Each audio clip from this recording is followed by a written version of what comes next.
Naquela manhã silenciosa, enquanto a cidade ainda despertava, uma mulher na favela costurava o mesmo uniforme azul, remendo por remendo, esperança por esperança. Ninguém sabia o nome dela, mas todas as crianças vestiam o seu trabalho. Um sorriso, uma linha e o som suave da máquina enchendo o ar como uma oração. Até que, num instante, o barulho parou. Um envelope deslizou por baixo da porta. Suas mãos, marcadas pelo tempo, tremeram. No papel, apenas uma frase escrita à mão. Você costurou mais do que roupas, costurou destinos. Ela levou a carta ao peito e chorou. Aquele bilhete mudaria tudo, e talvez o coração de quem o ouvir também. A chaleira ainda estava quente quando Clara entrou na cozinha. No chão, uma marca de sol tocava seus pés. Era cedo demais para tudo aquilo. A madrasta estava sentada à mesa, como sempre. Postura perfeita, mãos cruzadas, olhos se mediam cada movimento. Você acordou tarde, disse a madrasta, sem levantar o rosto. Não era verdade. Clara havia acordado antes da casa respirar, mas aprendeu a engolir respostas, porque respostas tinham preço. A madrasta colocou uma única xícara na mesa, a dela, nenhuma para Clara. Clara estendeu a mão, devagar, como quem pede permissão para existir. A mulher apenas sorriu, um sorriso fino, afiado, como uma faca que não corta carne, mas corta por dentro. Aqui, ninguém serve quem não faz parte. Você é visita, e visitas não tocam nas minhas coisas. Clara Resparou. Silêncio. Seu peito era um copo cheio demais, que nunca transbordava. Ela olhou para a porta. Onde ele deveria estar? Seu pai. Mas o pai estava longe, trabalhando em outra cidade, Mrs. prometendo voltar. E enquanto isso, a madrasta esvaziava a casa de tudo que lembrava Clara que ela tinha uma família. Começou tirando pequenas coisas. O porta-retratos da sala, o cobertor que a mãe dela tinha costurado, até o perfume que lembrava sua infância. Era como apagar alguém, mas sem matá-la. A madrasta decidiu naquela manhã. Você vai ficar no quarto dos fundos. Esse aqui é grande demais para você. Grande demais. Para uma criança que só queria espaço para respirar. Clara atravessou o corredor carregando a caixa. Não era pesada, mas cada objeto ali dentro carregava um pedaço do que ela estava perdendo. No novo quarto, não havia janela. Só paredes úmidas, frias. O tipo de lugar onde até o eco se sente sozinho. Isso é temporário? A voz de Clara saiu pequena. A madrasta se inclinou devagar, como quem aprecia o momento antes de esmagar uma flor. Não, aqui é onde você pertence, agora. E saiu. Porta fechada, sem estrondo, som nenhum, porque a dor maior é a que não faz barulho. Clara sentou no chão, abraçou a caixa, fechou os olhos e sussurrou para si mesma. Pai volta logo. Ela não sabia, mas ele já estava voltando. E quando ele entrasse por aquela porta, nada seria como antes. O tempo dentro daquele pequeno quarto parecia diferente. Não corria, não seguia, pesava. Cada minuto era como uma gota grossa caindo, lenta, insistente. Clara acordou antes do sol nascer. Não porque havia sono frágil, mas porque o medo dormia leve. Quando a casa estava em silêncio, ela escutava cada som. O vento, o render da madeira, o leve respirar de alguém passando pelo corredor. O silêncio era seu companheiro e seu inimigo. Clara vestiu o mesmo vestido que havia secado durante a noite. Era fino e gasto, mas era o que ela tinha. Quando se olhou no pequeno espelho rachado encostado no chão, percebeu algo novo. Não era mais a mesma. A criança que sorria havia desaparecido aos poucos, como uma fotografia deixada no sol, desbotando sem aviso. Ela se levantou devagar. Os pés estavam gelados, mas o corpo aprendeu a suportar frios maiores que da pele, frios que vinham de palavras nunca ditas. Quando saiu do quarto, a madrasta já estava na cozinha, sentada, impecável, como sempre. O cheiro do café preenchia o ar, e o cheiro da rejeição preenchia tudo mais. Você atrasou, disse a madrasta, sem olhar. Clara Resparou fundo. Não era verdade, mas discutir significava punição. E punições vinham na forma de silêncio, portas fechadas e olhares que cortavam. Sinto muito, Clara respondeu. A madrasta virou o rosto, lentamente. Seus olhos brilhavam como vidro frio. Não diga que sente. Apenas faça melhor. Clara baixou a cabeça. Pegou um pano. Começou a limpar o chão que já estava limpo. Ali, naquela rotina de humilhação, ela aprendeu algo perigoso. Se a dor é constante, o corpo para de lutar, mas o coração, não. Enquanto esfregava o chão, seus pensamentos corriam para um único lugar. Meu pai disse que voltaria. Era sua corda, sua âncora, seu único pedaço de sol. Mas já fazia 5 semanas sem mensagem, sem ligação, sem prova alguma de que ele lembrava. A madrasta sabia disso e usava essa ausência como faca. Ele não ligou, não é? Perguntou ela, distraída, mexendo o café. Clara congelou por um segundo. Não, a madrasta sorriu. Não um sorriso bonito, mas o tipo de sorriso de quem vence. Viu? Eu disse. Ele tem outra vida agora. Uma vida onde você não existe. As palavras não vieram como grito. Vieram calmas, como o veneno que se coloca em água. Clara ouviu. Engoliu. Mas dentro dela, algo se apertou. O amor que ela tinha pelo pai não diminuiu. Mas a esperança, sim, começou a ficar fraca. Fria, quase invisível. Mas mesmo quase, ela ainda estava ali, como uma vela acesa em lugar onde não deveria haver luz. A chuva começou no meio da tarde.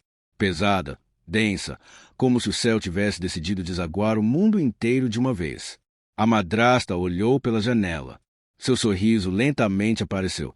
Aquele sorriso conhecido. Clara, precisamos de lenha. No galpão. Lá fora. Clara olhou para fora. O quintal era um mundo cinzento, encharcado, frio. Mas, está chovendo. Ela sussurrou. A madrasta inclinou a cabeça. Problema seu. Clara sentiu um frio subir da cintura até a garganta. Mas obedeceu. Sempre obedeceu. A porta se abriu. A chuva caiu sobre ela como 1000 mãos geladas. Cada passo era pesado. A lama sugava seus pés. A madeira estava molhada, pesada, escorregadia. Mas ela a carregou. Voltando, o vento cortava seu rosto. Seu vestido grudava no corpo. Os cabelos desciam como fios mortos sobre os ombros. Quando chegou à porta, tremendo, a madrasta estava parada ali, observando-o, como quem aprecia uma obra. Você está encharcando o chão. Tire a roupa e fique ali até secar. Clara ficou parada. O chão girava. Seus ossos tremiam. Mas ela ficou. Minutos. Talvez 1 hora. Talvez mais. Tempo não existe na dor. E então, a porta se abriu novamente. Mas dessa vez, não era a madrasta. Era uma voz. Uma voz que ela reconheceria em qualquer vida. Clara? Ela virou tão depressa que quase caiu. Seu pai estava ali, no meio da chuva, na frente dela. Ele correu até ela. Colocou o casaco sobre seus ombros. Tocou seu rosto. Meu Deus, você está gelada. O que aconteceu? Clara tentou falar, mas palavras não saíram. A dor, quando é profunda demais, não sabe virar frase. Uma lágrima caiu. A segunda veio antes da respiração. Ele a abraçou. Forte, como quem encontra algo que pensou ter perdido. A madrasta apareceu na porta, com seu sorriso doce. Metade veneno, metade máscara. Ela estava brincando na chuva. Crianças são descuidadas. Clara não acusou, não falou, não gritou. Mas seu pai viu. Viu no olhar dela. Viu no corpo tremendo. Viu no silêncio quebrado. E algo muito antigo dentro dele despertou.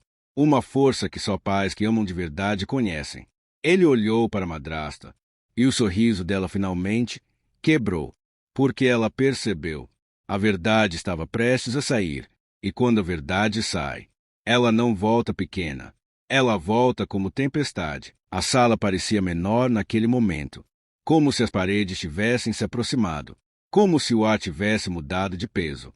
O pai colocava lentamente o casaco ao redor dos ombros de Clara. Ele não dizia nada, mas seus olhos diziam tudo. Medo, dúvida, dor profunda e uma raiva silenciosa, daquelas que ainda não aprenderam a existir, mas já estão crescendo. A madrasta estava parada perto da janela, mexendo em seus brincos. Exagero. Carlos, ela disse com voz suave. Você sabe como crianças são dramáticas. O pai levantou o rosto. Lento. Control do. E pela primeira vez desde que chegou, sua voz saiu diferente. Não fale dela. A madrasta congelou por um segundo. Depois sorriu. Aquele sorriso que Clara conhecia bem. Sorriso agradável por fora, pontudo por dentro. Eu sei que você está cansado da viagem. Amor, eu cuido da casa, cuido de tudo. Você não sabe como as coisas são quando está fora. Essa menina inventa situações. Ela cria histórias para chamar atenção. Você sabe, crianças que não têm disciplina. Ele interrompeu. Eu perguntei a ela, e ela não disse nada. A madrasta respirou fundo. Por dentro, algo começou a rachar. Exatamente. Ela respondeu. Se tivesse acontecido algo, ela teria dito. Clara baixou os olhos. Não porque concordava, mas porque era assim que a dor aprendia a sobreviver. O pai se aproximou dela. Ajoelhou-se. Olhou nos olhos da filha como quem olha para um espelho quebrado. Clara, eu preciso que me diga a verdade. Clara abriu a boca, mas nenhuma palavra saiu. A garganta apertou. O peito queimou. Os olhos ardiam. Não era medo. Era cansaço. Quando você sofre muito, por muito tempo, o corpo desaprende como falar. As lágrimas caíram silenciosas sobre o chão da sala. O pai viu, e aquilo foi suficiente. Ele não precisava de palavras. Nunca precisou. Ele se levantou, devagar, como quem segura a tempestade nas costas. Eu quero ver o quarto dela. A madrasta Candela. O quarto? Sua voz tremeu, pela primeira vez. Clara sentiu um tremor passar pelo corpo da madrasta. Pequeno, mas real. A mãe postiça não estava com medo do quarto. Estava com medo da verdade guardada nele. O corredor parecia mais longo do que antes. O chão rangia. O ar estava frio. O pai empurrou a porta do quarto da Clara e encontrou um espaço pequeno, sem janela, com paredes úmidas, roupas dobradas com cuidado demais, uma caixa no canto, e nada que lembrasse que ali morava uma criança. O pai não falou, não respirou, não se moveu. A dor silenciosa é mais barulhenta do que gritos. A madrasta apareceu atrás dele. Ela gosta desse quarto, disse com um sorriso quase socado nas palavras. Crianças gostam de lugares pequenos. Fazem elas se sentirem seguras. O pai virou o rosto devagar. Isso não é segurança. Ele passou a mão pela parede fria e voltou a olhar para a filha. Isso é abandono. A madrasta tentou rir, mas a voz falhou. Você está vendo coisas que não existem. Estou vendo minha filha. Ele respondeu. E ela está ferida. Clara fechou os olhos. As lágrimas desceram de novo. Dessa vez, ela não tentou impedir. O pai se aproximou. Colocou a mão no topo da cabeça dela.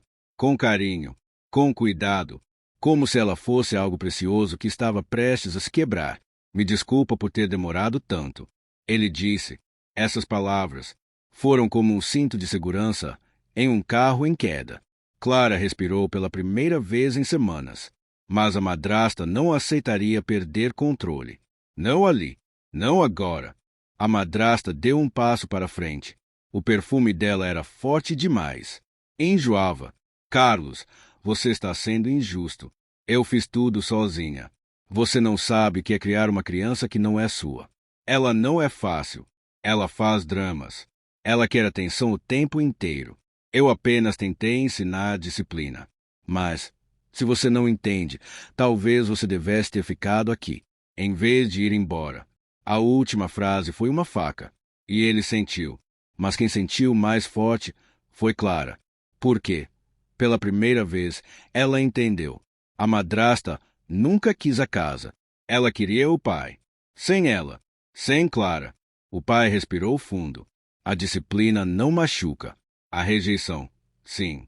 A madrasta deu um sorriso torto. Você está sendo dramático. Como ela. Ele olhou firme para ela. Eu vi o jeito que ela olhou para mim quando cheguei. Crianças não sabem mentir com os olhos. Silêncio. Algo quebrou no rosto da madrasta. O sorriso se foi. Os olhos endureceram. As palavras saíram afiadas. Você vai escolher ela ao invés de mim? O pai não hesitou. Semper.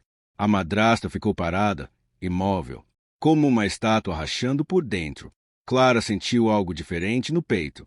Não era apenas alívio. Era algo que ela não sentia há muito tempo. Pertencer. O pai a pegou pela mão. Estamos indo embora. A madrasta deu um passo à frente. Carlos, se você atravessar essa porta, não volte. Ele olhou para Clara.